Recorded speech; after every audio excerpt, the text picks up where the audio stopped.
Hello student, my name is Manish Prajapati from vintage campus Roorkee. तो जैसा कि हमने पिछली क्लास में अपना एडवांस मैथ स्टार्ट कर दिया था, जिसमें मैंने आपको पढ़ाया था लाइन एंड एंगल के बारे में। ठीक है, तो उम्मीद है आपको क्लास समझ में आई होगी। तो मैं आपको क्या करता हूँ, अभी नेक्स्ट आगे स्टार्ट करने से पहले मैं अपना पिछली क्लास में हमने क्या क्या पढ़ा था, मात्र 2 मिनट में उसका मैं आपको ओवरव्यू दे देता हूँ कि हमने पहले क्या क्या पढ़ा था, जिससे आपको आज का आज जो नए बच्चे जुड़ रहे हैं हमारे साथ, उनको भी आज का लेक्चर बहुत अच्छे से समझ में आएगा। तो देखो, पिछली क्लास में हमने स्टार्ट किया था अपना चैप्टर लाइन एंड एंगल। क्या चैप्टर स्टार्ट किया था हमने अपना लाइन एंड एंगल। देखो, लाइन एंड एंगल को कहते हैं हम रेखा और कोण। तो इसमें हमने क्या क्या पढ़ा था, इसमें हमने एक तो अपनी लाइन के बारे में पढ़ा था कि लाइन क्या होती है, जो दोनों साइड से क्या होती है आपकी फ्री होती है, जिसको हम कहीं पर भी बढ़ा सकते हैं। हमने पॉइंट के बारे में पढ़ा था कि पॉइंट क्या होता है। पॉइंट यानी कि बिंदु क्या होता है, जिसकी कोई भी रेडियस नहीं होती है, ना बिंदु में कोई लेंथ होती है, ना बिंदु में कोई डेप्थ होती है, और ना ही बिंदु में कोई ब्रेथ होती है। मतलब कोई लंबाई चौड़ाई ऊंचाई बिंदु में कुछ भी नहीं होती है। समझ आइए। उसके बाद हमने टाइप्स ऑफ लाइन के बारे में पढ़ा था। लाइन आपकी 2 टाइप्स की होती हैं, एक होती है स्ट्रेट लाइन, एक होती है आपकी कर्व लाइन। यानी कि एक होती है आपकी सीधी रेखा और एक होती है आपकी वक्र रेखा। ठीक है, उसके बाद हमने क्या पढ़ा था, हमने पढ़ा था लाइन की थोड़ी सी प्रॉपर्टीज की। सबसे पहले हमने बताया था उसमें आपको पैरेलल लाइन के बारे में। पैरेलल लाइन यानी कि जब दो लाइन के बीच जो उनका गैप होता है, जब 2 लाइन के बीच जो गैप होता है वो ऑलवेज समान होता है, मतलब हमेशा एक जितना ही रहता है आपका जो गैप है, तो वो क्या कहलाती है आपकी लाइन, समांतर लाइन कहलाती हैं, यानी कि समांतर रेखाएं कहलाती हैं। कहने का मीन्स है समांतर रेखाएं क्या होंगी, जिनको आप इनफाइनाइट तक भी बढ़ाओगे, जिनको आप इनफाइनाइट यानी कि अनंत तक बढ़ाओगे, तब भी क्या होगा, वो एक दूसरे को कभी भी इंटरसेक्ट नहीं करेंगी, एक दूसरे को कभी भी प्रतिच्छेद नहीं करेंगी। जैसे कि मैंने ये लाइन अपनी समांतर लाइन है और मैं इनको ऐसे इनफाइनाइट तक कहीं तक भी मैं इनको बढ़ा दूं, वो एक दूसरे को कभी भी इस तरीके से इंटरसेक्ट नहीं करेंगी। समझ आया समांतर लाइन क्या होती है। उसके बाद हमने पढ़ा था आपकी परपेंडिकुलर लाइन यानी कि लंबवत रेखा। जब 2 लाइन एक दूसरे को 90 डिग्री पर इंटरसेक्ट करती हैं, तो वो लाइन क्या कहलाती है आपकी परपेंडिकुलर लाइन यानी कि लंबवत रेखा। उसके बाद हमने क्या पढ़ा था, संरेखी रेखा। जब कुछ लाइन किसी एक निश्चित बिंदु से निकलती हैं, यानी कि एक ही बिंदु से निकलने वाली जो आपकी लाइन होंगी, वो क्या कहलाएंगी आपकी संरेखी रेखा। जैसे कि इस बिंदु से ये आपकी लाइन निकल रही है, ये सब क्या है आपकी संरेखी रेखा हैं। उसके बाद हमने पढ़ा था रे के बारे में, यानी किरण के बारे में। किरण क्या होती है, जो किसी फिक्स पॉइंट से निकलती है और कहीं अनंत तक वो ट्रैवल कर सकती है, अनंत तक वो जा सकती है, वो लाइन क्या होंगी आपकी किरण कहलाएगी। वो लाइन आपकी क्या कहलाएगी, किरण। जैसे कि किसी फिक्स पॉइंट से आपकी कोई लाइन निकली और वो आपकी अनंत तक ट्रैवल कर सकती है, तो वो क्या होगी आपकी किरण होगी। ठीक है, इतना समझ में आया। उसके बाद हमने पढ़ा था रेखाखंड के बारे में। जो दोनों साइड से फिक्स होता है वो क्या होता है आपका रेखाखंड होता है। समझ आया। तो इतना हमने क्या पढ़ा था, अपना लाइन के बारे में पढ़ा था। ठीक है, उसके बाद हमने अपना एंगल के बारे में स्टार्ट करते हैं कि एंगल क्या होता है, जब 2 रे, एंगल क्या होता है जब 2 रे और अलग अलग दिशाओं में किसी एक फिक्स पॉइंट से 2 रे निकलती हैं अलग अलग दिशाओं में, तो बनने वाली आकृति क्या कहलाती है आपकी कोण कहलाती है। समझ आ गया था। उसके बाद हमने कोण के बारे में बताया था कि टाइप्स ऑफ एंगल के बारे में पढ़ा था कि जैसे कि नंबर 1 होता है इसमें आपका न्यून कोण, जो 0 से बड़ा होता है और 90 से छोटा। इसको इंग्लिश में बोलते हैं हम एक्यूट एंगल, यानी कि जो आपका 0 से क्या होगा बड़ा होगा और आपका 90 से छोटा होगा, वो क्या होगा आपका न्यून कोण होगा। उसके बाद हमने पढ़ा था नंबर 2 कोण हो गया आपका समकोण, जो आपका क्या होता है 90 डिग्री का होता है, वो होता है आपका समकोण। उसके बाद पढ़ा था आपने अधिक कोण। अधिक कोण क्या होता है, जो 90 से बड़ा होता है और 180 से छोटा होता है, यानी कि ऑब्ट्यूज एंगल इसको हम बोलते हैं। ये आपका हो गया समकोण। उसके बाद जो हमने पढ़ा था वो पढ़ा था हमने रिजु कोण। रिजु कोण क्या होता है, आपकी एक स्ट्रेट लाइन पे बनने वाला जो एंगल होता है, जो आपका हमेशा 180 डिग्री का होता है, उसको बोलते हैं हम रिजु कोण। और लास्ट में हमने पढ़ा था अपना प्रतिवर्त कोण। प्रतिवर्त यानी बाह्य कोण भी इसको हम बोलते हैं। ये क्या होता है आपका 180 डिग्री से तो आपका बड़ा होता है और आपका 360 डिग्री से छोटा होता है। तो समझ आया ये हमने पिछली क्लास के बारे में डिस्कस कर लिया कि हमने पिछली क्लास में क्या क्या पढ़ा था। अब हम क्या करेंगे, आज हम अपना जो टॉपिक स्टार्ट करेंगे, हम अपने इसी कोण को थोड़ा आगे बढ़ाएंगे, कुछ कोण के बारे में हम आज और पढ़ेंगे। चलिए स्टार्ट करते हैं हम अपना आगे से टॉपिक।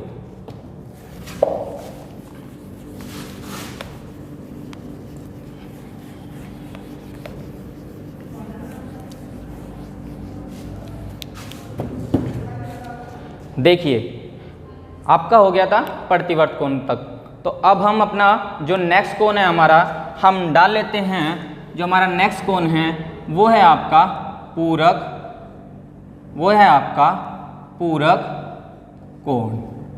पूरक कोण इंग्लिश में इसको बोलते हैं आप कॉम्प्लीमेंट्री, कॉम्प्लीमेंट्री एंगल। इंग्लिश में इसको बोलते हैं कॉम्प्लीमेंट्री एंगल। देखिए पूरक कोण क्या होता है, पूरक कोण क्या होता है। जब, ध्यान से सुनना, जब दो एंगल का सम आपका 90 डिग्री होता है, जब दो एंगल का योग आपका 90 डिग्री होता है, तो उस कोण को आप क्या कहोगे, उस कोण को कहेंगे हम पूरक कोण। समझ आया। देखो एग्जाम्पल से समझते हैं। जैसे कि ये आपका क्या हुआ, एक एंगल हो गया आपका x और एक एंगल हो गया आपका y। यानी कि अगर मैं कहूँ कि x और प्लस y, अगर इन दोनों का सम आपका 90 डिग्री हो गया, इन दोनों का सम आपका 90 डिग्री हो गया, तो ये क्या कहेंगे आपके पूरक कोण। समझ आया कि जब दो एंगल का सम आपका 90 डिग्री होता है तो वो आपका क्या कहलाता है, कॉम्प्लीमेंट्री एंगल, यानी कि आपका पूरक कोण। समझ आया। इसके बाद अब इसमें एक नेक्स्ट आपका कोण आता है, वो होता है आपका समपूरक कोण। वो होता है आपका समपूरक कोण। इसको इंग्लिश में आप बोलते हो सप्लीमेंट्री, सप्लीमेंट्री एंगल। इसको इंग्लिश में आप बोलते हो सप्लीमेंट्री एंगल। देखिए ये समपूरक कोण क्या होता है। ये जैसे कि आपका पूरक कोण क्या हो गया, दो कोण का योग आपका हो गया और 90 डिग्री, तो वो क्या हो गया आपका पूरक कोण हो गया। और अगर आपके दो कोण का योग, आपके दो कोण का योग 180 डिग्री हो जाए तो वो कोण क्या होगा आपका समपूरक कोण।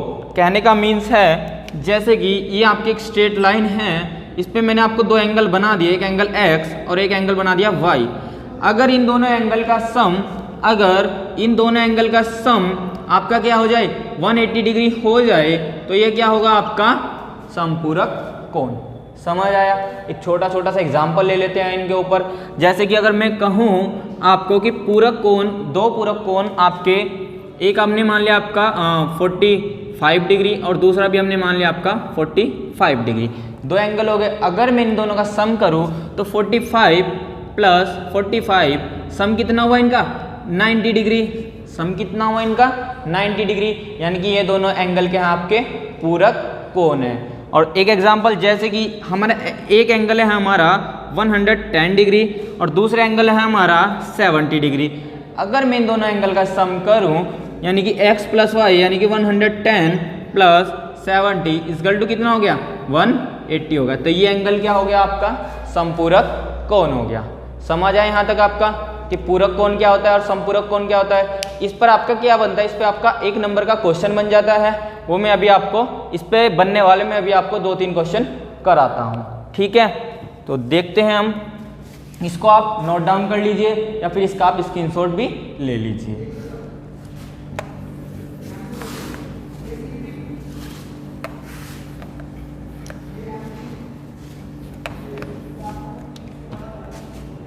देखो इस पर बेस मैं आपको क्वेश्चन 1 बताता हूँ कि क्वेश्चन 1 जैसे कि आपको बताना है कि मैंने क्वेश्चन दिया कि आप 15 डिग्री का पूरक कोण बताइए। 15 डिग्री का पूरक कोण बताइए। 15 डिग्री का पूरक कोण बताइए।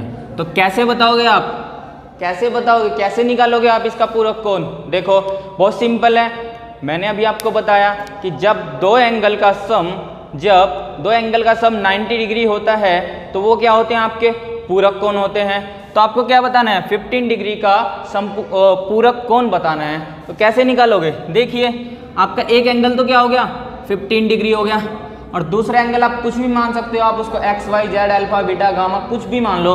हमने मान लिया दूसरा एंगल क्या है हमारा, एक्स है, और उन दोनों का सम कितना होता है, पूरक कोण में हमेशा सम कितना होता है, 90 डिग्री। तो उन दोनों का सम क्या हो गया आपका, 90 डिग्री। तो x की वैल्यू यहाँ से कितनी आई, 90 माइनस 15, तो x की वैल्यू कितनी आई, 75 डिग्री। तो ये क्या हो गया आपका 15 डिग्री का पूरक कोण हो गया। समझ आए क्वेश्चन, बहुत सिंपल क्वेश्चन था, लेकिन ये आपका एसएससी में 1 नंबर में पूछ लेता है। ठीक है, अब एक एग्जाम्पल और लेते हैं हम समपूरक कोण का। एग्जाम्पल जैसे कि आपको बता दिया कि 75 डिग्री का समपूरक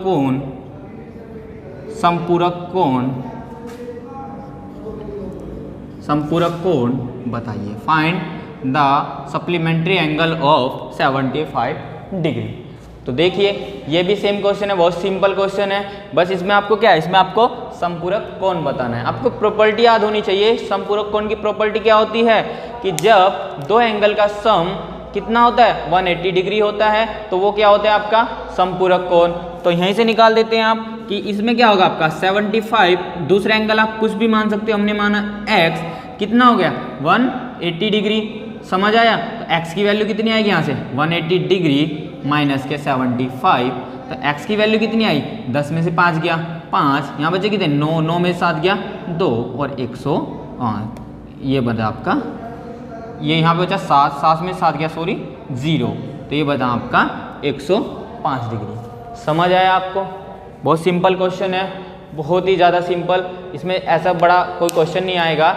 बस आपको ये पद याद रखना है कि जो आपका पूरक कोण होता है उसमें दोनों एंगल का सम 90 डिग्री, और जो आपका समपूरक कोण होता है उसमें दोनों एंगल का सम आपका 180 डिग्री। एक दो क्वेश्चन और बताता हूँ इस पर किस टाइप के क्वेश्चन आ सकते हैं।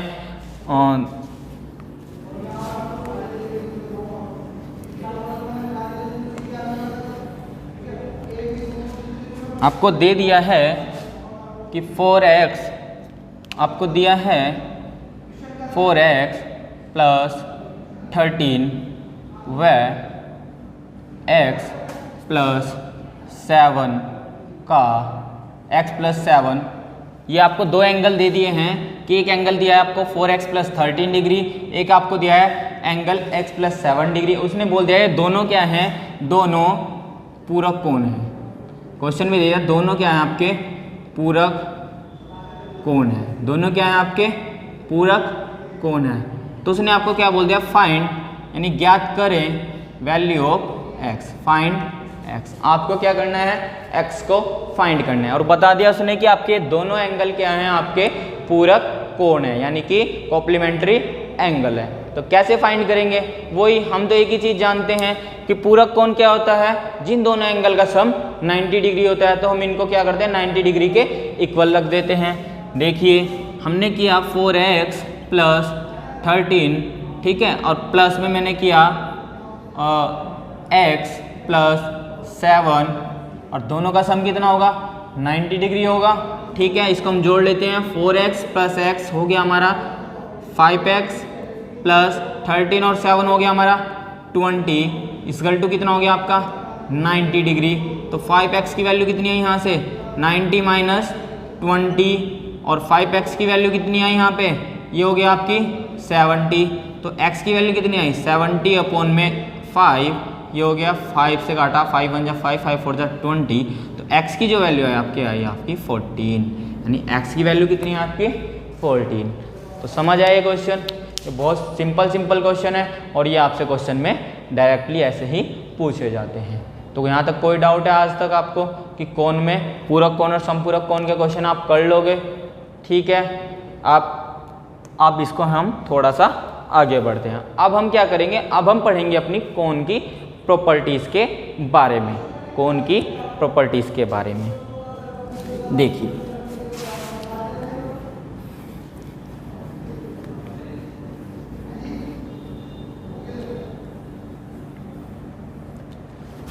एक क्वेश्चन देता हूँ, अभी आप उसका एक बार मुझे आंसर करके बताना, पूरक और संपूरक कोण वाला ही आप उसको मुझे अभी आंसर करके बताओगे कि उसका आंसर क्या है। मैंने क्वेश्चन दिया, क्वेश्चन है आपका 2 पूरक कोण का अंतर 36 डिग्री है, ठीक है। तो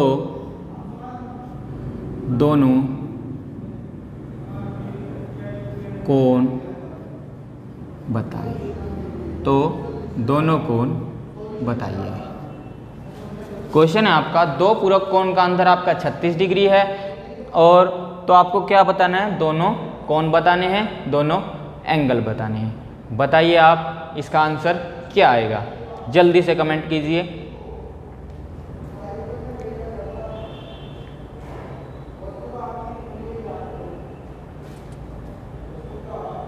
ठीक है, ट्राई कर लिया।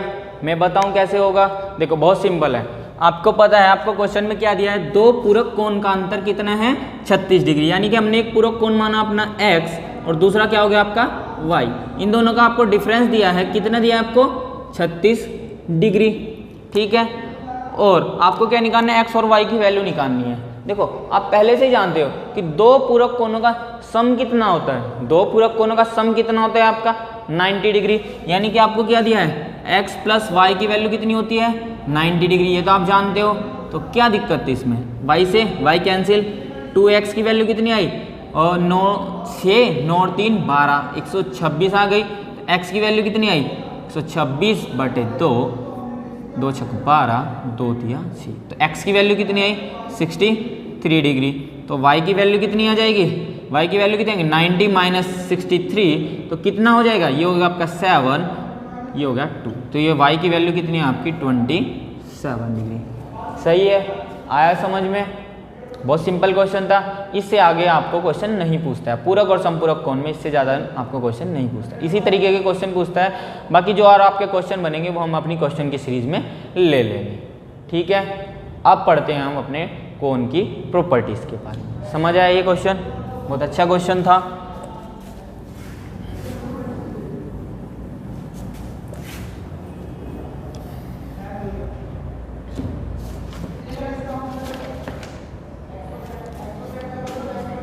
देखो अब सबसे पहले हम पढ़ेंगे कोण की प्रॉपर्टी में। सबसे पहला जो हमारा कोण होगा वो होगा आपका आसन कोण। सबसे पहला जो आपका कोण होगा वो होगा आपका आसन कोण। इसको आप क्या बोल सकते हैं, इंग्लिश में बोलते हैं इसको आप एडजेसेंट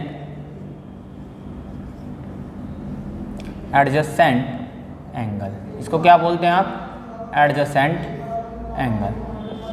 देखिए आसन कोण क्या होता है, आसन कोण क्या होता है, जब दो कोण एक ही उभयनिष्ठ बिंदु से, यानी कि जब 2 कोण एक ही उभयनिष्ठ बिंदु से निकलते हैं, एक ही उभयनिष्ठ बिंदु से निकलते हैं, और उनमें क्या होता है, एक उभयनिष्ठ रेखा भी होती है। दोबारा सुनना, जब 2 कोण एक ही उभयनिष्ठ बिंदु से निकलते हैं और उनमें क्या होता है, आपकी एक उभयनिष्ठ रेखा होती है, मतलब कॉमन लाइन होती है और कॉमन ही उनका वर्टेक्स होता है। कहने का मतलब है कॉमन उनका वर्टेक्स हो गया, और इनमें क्या है, आपके कॉमन लाइन है, इसी लाइन से आपका एंगल ये x बन रहा है, और इसी लाइन से आपका एंगल ये y बन रहा है। समझ आया, इसी लाइन से आपका एंगल x बन रहा है और इसी लाइन से आपका एंगल y बन रहा है, और ये क्या है आपका, इनका वर्टेक्स यानी कि शीर्ष, इनका वर्टेक्स यानी कि शीर्ष भी कॉमन है। तो ऐसे कोण को आप क्या कहोगे, ऐसे कोण को आप कहोगे आसन कोण। ऐसे कोण को आप क्या कहोगे, आसन कोण। इसका एक दूसरा नाम भी होता है, इसको बोल सकते हैं आप संलग्न कोण, ठीक है। याद हो गया, जब 2 कोण एक ही शीर्ष से निकलते हैं और दोनों के बीच एक उभयनिष्ठ रेखा होती है, तो वो कोण क्या कहलाते हैं, आपके आसन कोण। समझ आ गया, आसन कोण आपके अच्छे से समझ आ गया। इसकी 2 प्रॉपर्टी होती है, इनका शीर्ष कॉमन होता है और उनमें क्या होता है, एक कॉमन लाइन होती है, यानी कि एक उभयनिष्ठ रेखा होती है। क्या होता है उनमें होती है एक उभयनिष्ठ रेखा, उनमें क्या होती है, एक उभयनिष्ठ रेखा यानी कि कॉमन लाइन, कॉमन लाइन। समझ आया? आसन कोण क्या है, एडजेसेंट कोण है, आपके समझ में आया? ठीक है, अब आगे बढ़ें। अब मैं आपको नंबर 2 आपकी इनकी प्रॉपर्टी के बारे में, या नंबर 2 आपको जो बताऊंगा वो मैं आपको बताऊंगा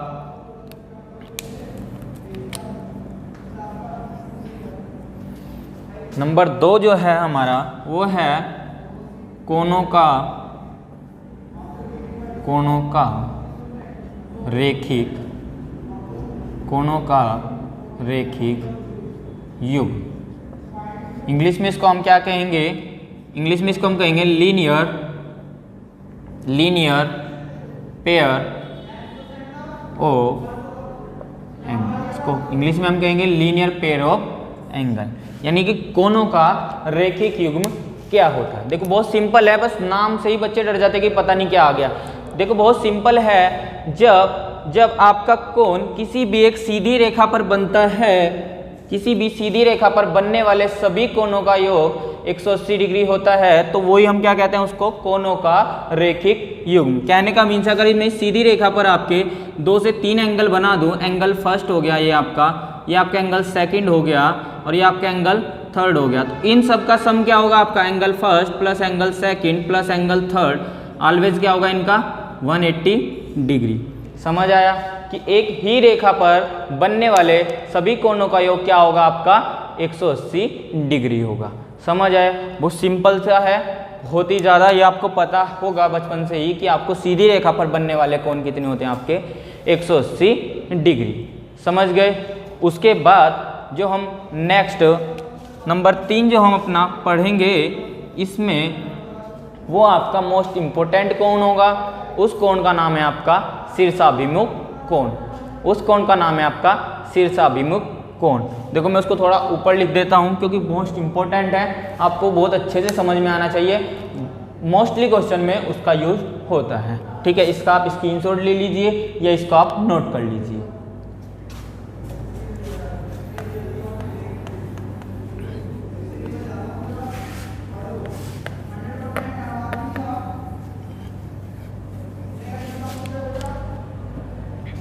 नंबर 3 जो हम पढ़ रहे हैं उस कोण का नाम है हमारा शीर्षाभिमुख कोण। शीर्षाभिमुख कोण, इंग्लिश में हम इसको कहते हैं वर्टिकली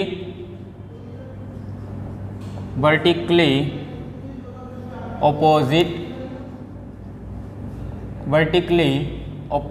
एंगल। इंग्लिश में हम इसको कहते हैं वर्टिकली ऑपोजिट एंगल। देखो ये कोण क्या होता है आपका, ये कोण क्या होता है आपका, देखो जब आपके दो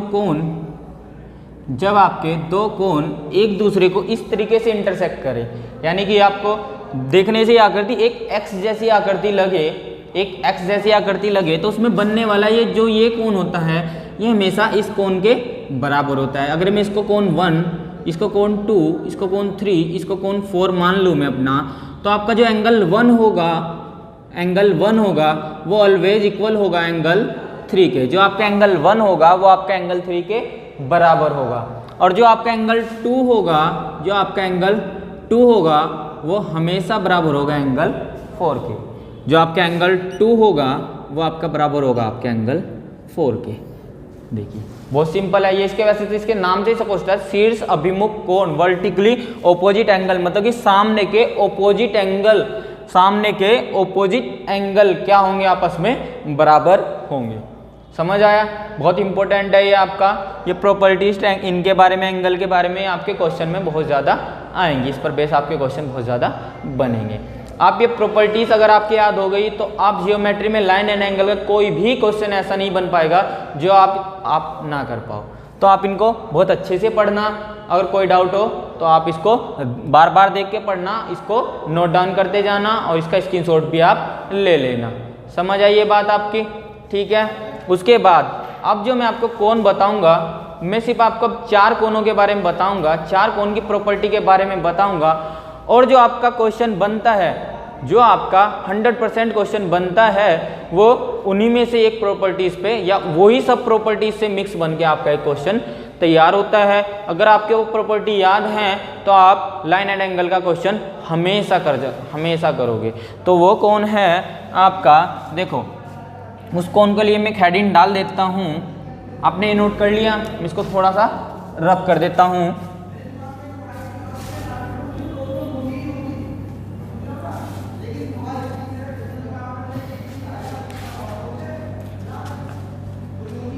दो रेखाओं के साथ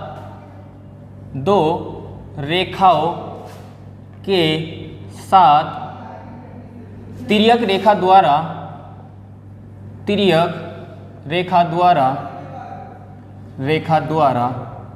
बने कोण, तिर्यक रेखा द्वारा बने कोण, यानी कि आपका टू लाइन को जब आपकी एक इंक्लाइन लाइन आपकी उसे कट करती है तो उसके द्वारा बनाए गए कोण क्या क्या होते हैं, उनके प्रॉपर्टीज के बारे में पढ़ेंगे। ये सबसे मोस्ट इंपॉर्टेंट टॉपिक है, आप इसको पूरे ध्यान से पढ़ना। देखो मैं आपको पहले फिगर बनाता हूँ, दो रेखाएं, जैसे कि मैंने मान ली एक रेखा आपकी ये है और एक रेखा आपकी ये है। सबसे पहली बात तो एक दूसरे के क्या होंगी, पैरेलल होंगी, यानी कि इसकी प्रॉपर्टी ए बी और सी डी, प्रॉपर्टी क्या होगी आपकी ए बी पैरेलल होगी आपके सी डी के, ठीक है। उसके बाद इनको आप क्या कर रहे हैं, एक तिर्यक रेखा इनको क्या कर रही है, कट कर रही है। एक तिर्यक रेखा इसको हम मान लेते हैं अपनी एल, ये इसको कट कर रही है। तो इसके द्वारा जो प्रॉपर्टीज अब इस वाले फिगर में होंगी, कौन सा एंगल किसके बराबर होगा वो सब हम बताएंगे। देखो लेट हम कर लेते हैं इसका एंगल 1, इसका हमने मान लिया 2, ये आपका 3, ये आपका 4, ये मैंने मान लिया 5, ये मान लिया मैंने 6, ये मान लिया मैंने एंगल 7 और ये मेरा एंगल हो गया 8, ठीक है। उसके बाद अब देखो, उसके बाद अब मैं इस अपने बोर्ड को 4 पोर्शन में डिवाइड कर लेता हूँ। इस बोर्ड को मैंने अपने 4 पोर्शन में डिवाइड कर लिया, 1 2 3 और लास्ट में हो गया आपका 4। 4 पोर्शन में मैंने आपको इसको डिवाइड कर लिया, ठीक है।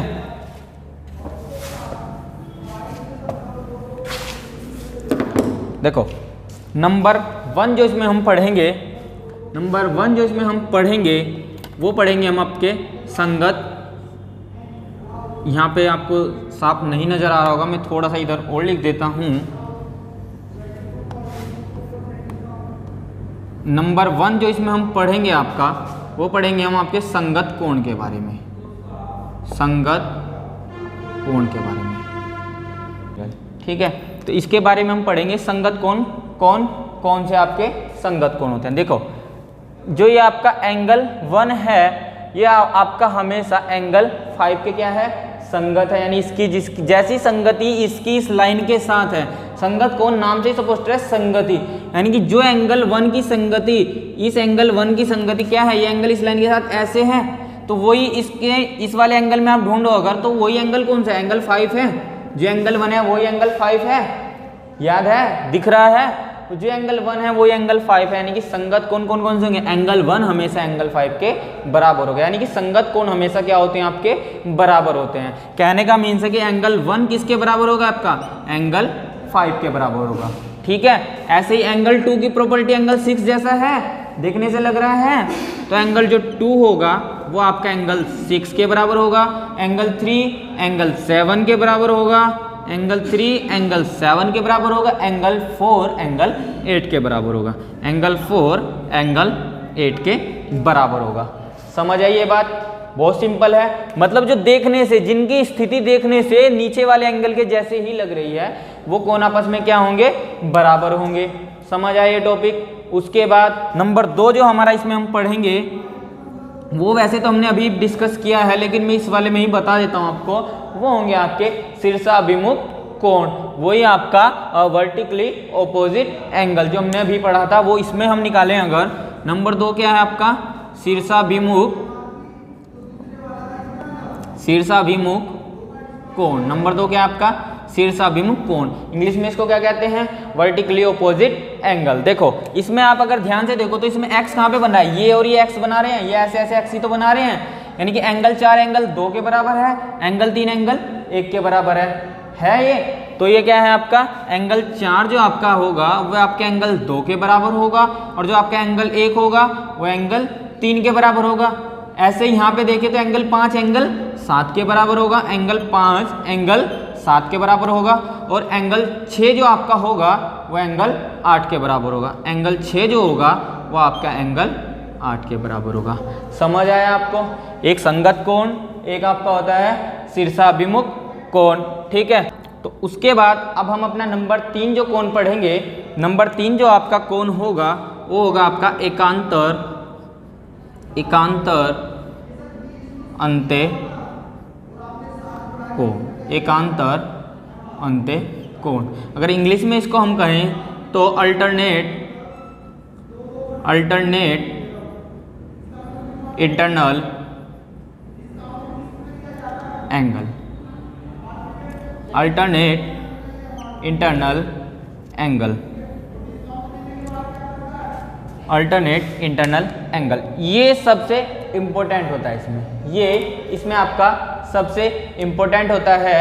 देखो इसमें आपको एक फिगर दिख रही होगी आपको, इसमें मैं अगर एक फिगर बनाऊं आपकी, ये वाली फिगर इसमें आपको दिख रही होगी जेड वाली, ये आपका इसमें क्या बनता है जेड बनता है। यानी कि मैं अगर इसके बाहर निकालूं तो इसमें एक ऐसी फिगर बन रही है, बनती है ऐसी फिगर। यानी कि अगर मैं इस एंगल का नाम दूं तो ये एंगल हो गया आपका 3 और ये आपका एंगल हो गया 5, ये आपका एंगल हो गया 3 और ये आपका हो गया एंगल 5।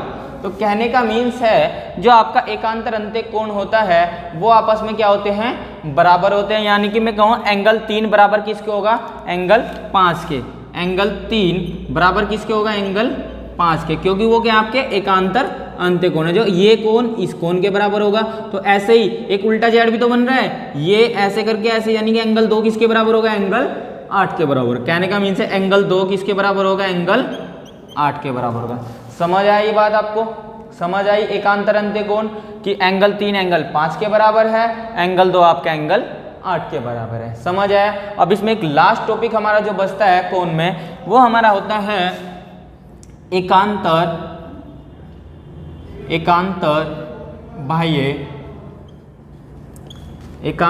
बाह्य कोण। इंग्लिश में अगर इसको हम कहें तो वही हो जाएगा आपका alternate external angle, alternate external angle. यानी कि कहने का मीन्स है एंगल ये आपका हो गया था इंटरनल, तो इसमें अगर आप बाहरी कोण देखें तो आपको जो एंगल ये क्या है आपका ये एंगल 4 है, ये आपका किसके बराबर होगा एंगल 6 के बराबर होगा, यानी ये इसके बराबर होगा और एंगल 1 आपका एंगल 7 के बराबर होगा। एंगल 4 होगा आपका एंगल 6 के बराबर होगा और एंगल 1 आपका एंगल 7 के बराबर होगा। ये ऐसी आपकी फिगर बन रही है, अगर मैं फिगर बनाऊं ये ऐसी आपकी फिगर है, ये कोण इस कोण के बराबर होगा और जो ये कोण होगा ये कोण आपका इस कोण के बराबर होगा। समझ आया? यानी कि एंगल 4 आपका एंगल 6 के बराबर होगा और आपका एंगल 1 एंगल 7 के बराबर होगा, एंगल 1 आपका एंगल 7 के बराबर होगा। समझ आइए आपको बात? बहुत अच्छे कॉन्सेप्ट हैं। अगर आपने ये सीख लिए तो आपकी जो फिगर होंगी वो आपकी एकदम समझ में आएंगी। आपको क्वेश्चन जैसे भी क्वेश्चन पुटअप करता है एक फिगर बना के दे देगा और फिगर में आपको कुछ ना कुछ आपको जैसे कि एक फिगर दे दी, क्वेश्चन आपको इस तरीके से पुटअप करता है।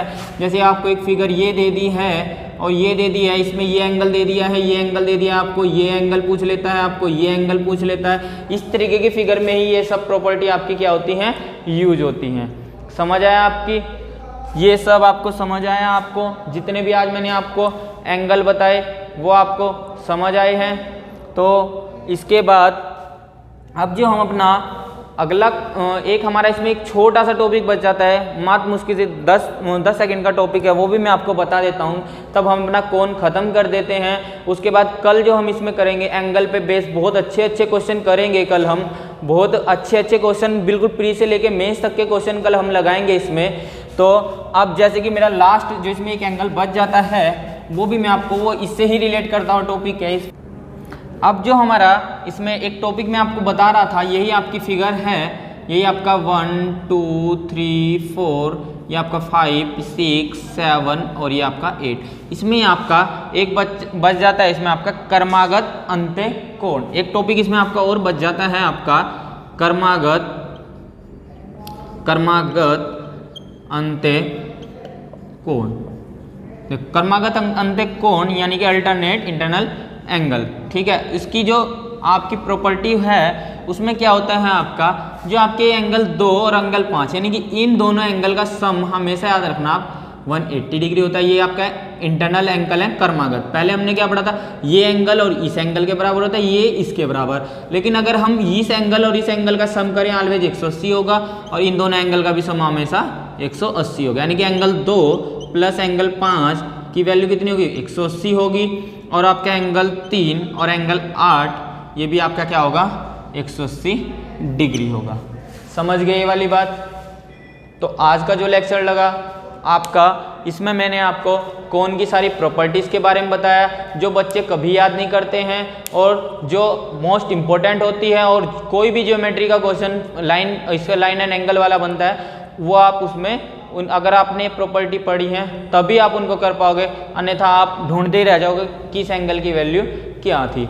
तो आपको लेक्चर कैसा लगा आप हमें कमेंट करके बताएं। और आने वाली नेक्स्ट वीडियो में हम क्या करेंगे, हम इस वाले चैप्टर पे बेस अपने लाइन एंड एंगल के बहुत अच्छे अच्छे क्वेश्चन करेंगे, ठीक है। तो मिलते हैं आपको अगली क्लास में। Thank you class.